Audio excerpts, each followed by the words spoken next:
ఎన్ఎస్ఎల్లో కూడా చాలా వేకెన్సీస్ ఉన్నాయి. వాళ్ళు వస్తున్నారు, అవార్డు వాళ్ళు వస్తున్నారు, డిఫరెంట్ ఫంక్షన్ ఏజెన్సీస్ వాళ్ళంతా వస్తున్నాయి. కానీ వాళ్ళకన్నా ఇది బెటర్ ఆపర్చునిటీ అని నా ఉద్దేశం. 80,000 శాలరీ అంటే ఏ సాఫ్ట్వేర్ కంపెనీస్లో కూడాను సాఫ్ట్వేర్ కంపెనీస్లో కూడా అంత శాలరీ రావట్లేదు. వాళ్ళు బీటెక్, ఎంటెక్, ఎంసీఏ, బీసీఏ చేసిన వాళ్ళు ఎంతోమంది ఉంటున్నారు. వాళ్ళు ఎంత ఫ్రీగా చేస్తున్నారు.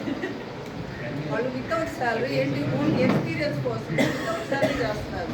మంచి క్వాలిఫికేషన్. ఐఐటి కంప్లీట్ అయిన ఒక స్టూడెంట్ జాబ్ రాక, సాఫ్ట్వేర్ జాబ్ రాక వేరే రికమెండేషన్స్తో ట్రై చేసుకుంటున్నాడు. ఇంకొక అతను బ్యాంక్ ఎంప్లాయ్ అయిపోతుంది. ఆ అబ్బాయికి సాఫ్ట్వేర్ జాబ్ రాక ఫ్రీ శాలరీ లేకుండా ఇంటి దగ్గర నుంచి అమౌంట్ తెప్పించుకొని ఇంట్లో వాళ్ళ సొంత ఖర్చు పెట్టుకుంటూ 1 year వర్క్ ఫ్రీగా చేస్తున్నాడు. మీకు ఇంత మంచి ఆపర్చునిటీ వచ్చినప్పుడు